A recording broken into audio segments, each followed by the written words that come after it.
Hi guys, and welcome back to the channel Held Dominance. Anthony here.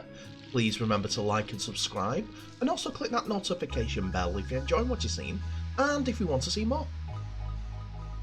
So, the Dolphins have been busy over the last week, as they have announced 3 new signings at the club for 2023. As they've announced both Mark Nicholls and Jesse Bromwich as signings for the club in their inaugural season. Nicholls was the second players allowed to sign, but the South Sydney Rabbitohs had agreed to a request from the prop to release him from his final year of playing with the Rabbitohs, as he was contracted for 2023. This was to extend and have a more lucrative opportunity at another NRL club, the official Rabbitohs website said. 32-year-old Nicholls will remain at Rabbitohs throughout the 2022 season before shifting to his new club. Nicholls approached the Rabbitohs about his release from the second year of his 2-year deal, which he signed at the end of 2021. And the club has agreed to the request. On the move, Rabbitohs CEO Blake Sully said, "We appreciate Mark coming to us with this request early in the piece so we can plan for the future, and we know he will give us his all every time he plays in the South Sydney shirt throughout 2022, as he has done since joining the club for the 2018 season. The new contract is a great opportunity for Mark, his wife and his family to set themselves up for life after football, and we didn't feel that it would be the right thing to do to stand in his way. Mark has and will continue to give great service to this club, and we look forward to supporting him and the team outside our members throughout the 2022 season." Nicholls, who is a big prop standing at 194 centimeters tall and 104 kilograms, has played for the Canberra Raiders and the Melbourne Storm during his time, with his NRL debut against the St George Illawarra Dragons for the Raiders on the 2nd of July 2012. He played for the Rabbitohs 82 times, the Storm 9 times, and 19 times for the Raiders, after scoring 5 tries for the Rabbitohs and 1 time for the Raiders. As much as Mark Nicholls is a top signing for the Dolphins, Jesse Bromwich here is even more of a coup, I would say, as he has been the Daily M Prop of the Year in 2016, as well as part of the Premiership winning teams of 2012, 2017 and 2020, as well as 2 World Club Challenge victories. It's an interesting move for Jesse, but one that could see him being lucrative, being set up as well for life after rugby league as well. I think that's the main aim with these 32-year-olds both signing, and it goes to the heart of everything. The big money is being played for the veterans, even if they are veterans, they're top players. Storm CEO Justin Rodsky said Bromwich will go down as one of the best players to wear the purple jersey. Jesse has had an outstanding career at the Storm, starting off in his first grade debut as a 20-year-old and progressing through to being a member of our leadership group and co-captain of the club, he said. He has displayed a remarkable consistency of performance and certainly will be on the shortlist of the best front rowers in the game over the last decade. The fact he has been able to win the Storm's Player of the Year award in 3 consecutive years at a time when the club had the likes of Cameron Smith, Billy Slater, Cooper Cronk, in our squad shows the very high level he played at during this period. Such has been his resilience. He has played 20 games or more in each of these seasons, except for the shortened 2020 season. We will savour the last year of having Jesse at our club, and I'm sure he will be determined to make 2022 one to remember. Jesse, his wife, Les, and his 3 boys, Ellie, Eli, Isaac, Mania, will always be much loved members of the Storm family. He goes on to join in Felice Kafusi as a fellow Storm forward, also opted in swapping Victoria for Redcliffe. And Jesse Bromwich has played 272 games for Melbourne Storm since 2010, where he's also scored 31 tries. And it will be his first move of his career for the 29 cap New Zealand international. There could be one more big name signing coming into the Dolphins for 2023, and from what all accounts it's supposed to be, Rabbitohs recruit Anthony Milford is facing the possibility of a gap year before signing with the Dolphins in 2023 as Souths decide whether to end the controversial Stars stint at Redfern. Milford is living in Brisbane since the NRL's decision not to register his one-year deal after he was charged with 3 counts of assault and occasional bodily harm and 1 count of willful damage involving a vehicle. The 27-year-old has stated he will be opposing a series of charges for the allegations allegedly against the incident that has allegedly happened last September in the aftermath of his Broncos end of season celebrations.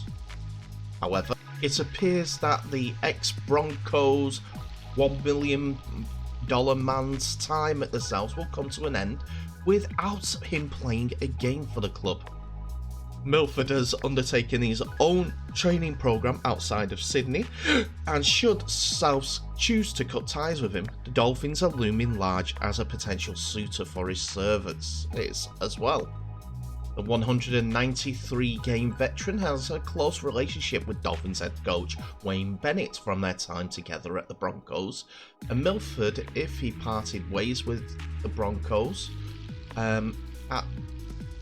was one of the players that Bennett admitted last year he would sign. This was before he was announced as the Dolphins coach. And Bennett is very confident that he can return to his best.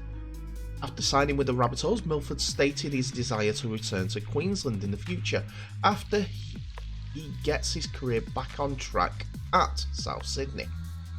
The theory is that Bennett will make it a play for Milford for 2023 if the NRL allow him to resume his playing and training duties once his legal fight comes to a conclusion. It is looking likely that Milford will spend the majority of 2022 training on his own and focusing on the court battle. However, Bennett still has plenty of work to do to create an NRL squad with just 6 signings so far, including Felice Kafusi and Jesse Bromwich, as we've previously stated. Should Milford's legal team get him to avoid any career altering convictions and the NRL rubber stamp his return to the sport, the Dolphins and a reunion with Bennett looms as his most likely destination.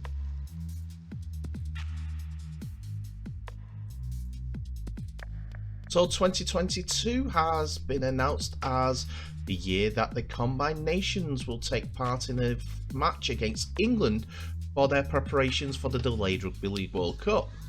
Sean Wayne's men will compete in a mid-season international on the weekend of the 17th to the 19th at a venue yet to be confirmed. In the last game, the All-Stars ran out 26 points to 24 winners when the sides met at Warrington's Hallowell Jones Stadium last June, during which they wore a jersey to raise funds for former Hull KR and St Helens prop Mossy Masoi after his career was ended by a spinal injury in 2022. This year's contest will see England facing a combined nations side that will be wearing a jersey to raise money for the people that have been impacted by the devastating volcanic eruption and the tsunami in Tonga earlier this month. It will be a special one-off edition shirt again, so that our appreciation for the Tongans and also to help the Tongan nation to get over some of the impacts that are going on with the volcano. Carl Hall, the long-serving Doncaster chief executive and the former RFL vice chairman, who will vice president, who will continue as the team manager for the All-Stars, is chair of the Pacific Islands Rugby League group.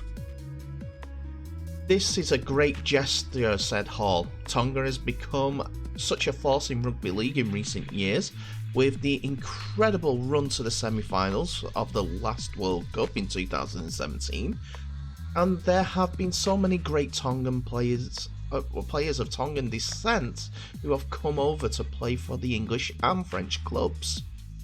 We've all seen the terrible and frightening scenes since the volcanic explosion, with some players anxiously awaiting news of their relatives. I know a lot of rugby league clubs and supporters will want to find a way to showing their solidarity with the Tongan people over the coming days, weeks and months. It will be an honour and a privilege for us to do our bit when the combined nation All-Stars come together to face England this summer. So the weekend's been set out for when it should be, between the 17th and the 19th of June. And the RFL says further details are to come regarding the mid-season home games for the England women's and wheelchairs team will be also involved in that international weekend ahead of the World Cup of 2022. And it's also a good incentive for people to come out to share and help out as much as they can for this crisis that's going on in Tonga. Just a shame that we have to wait 5 months.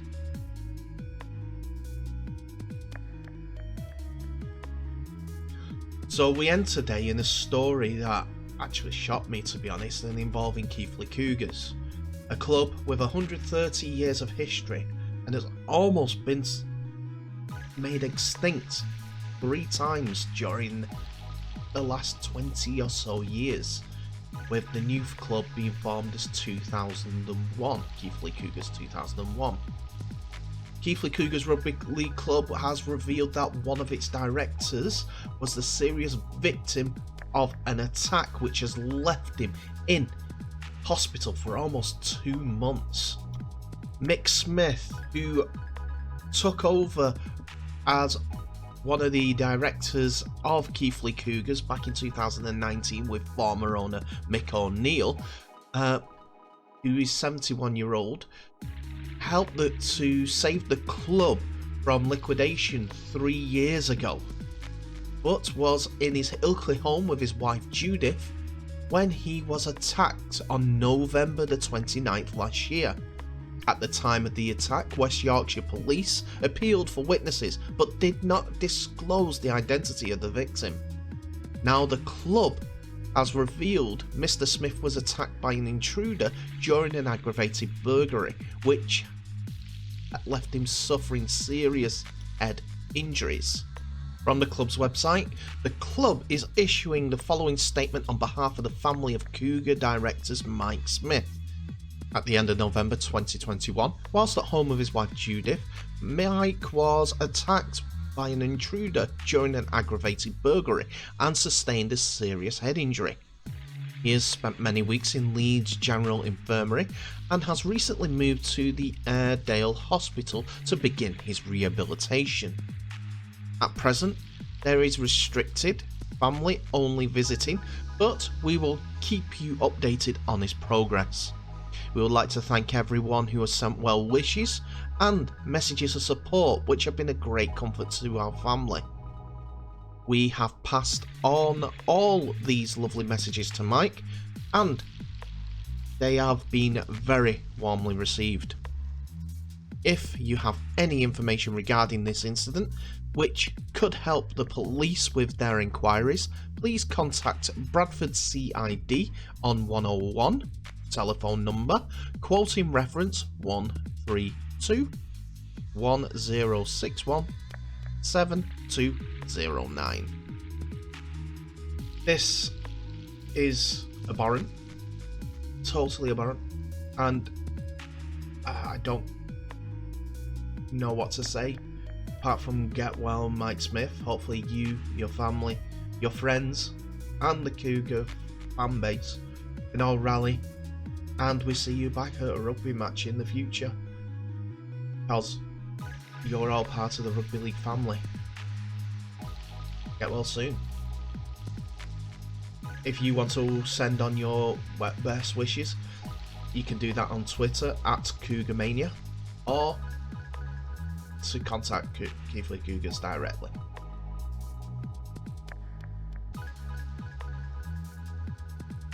Coming up in today's episode, Keighley Cougars director assaulted at home. The NRL Dolphins have made 2 exciting signings. Is a third coming? And England versus the Combined All-Stars again in 2022, but for a good cause. And that's it for another episode, ladies and gentlemen. Thank you so much for watching. Please remember to like, subscribe and share this video worldwide. I won't go into a review of all the episodes today. I'll just say, please, ladies and gentlemen, get out there and on social media to support Tonga and the Tongan nationals in sending the well wishes to what's going on over there at this time. Please send a message to Keighley Cougars as well about their director Mike Smith and wishing him all the best. A message from the rugby league family will also brighten up everyone's day. Again, I find it abhorrent what's happening. I find it distressing what's going on in Tonga, and I hope you all show the dignity and respect for your fellow man. Not just the rugby league family that needs your support, it's your neighbour. Anyway, thank you for watching. Remember to share this video. In the meantime, all the best, stay safe, and I'll see you in the next episode.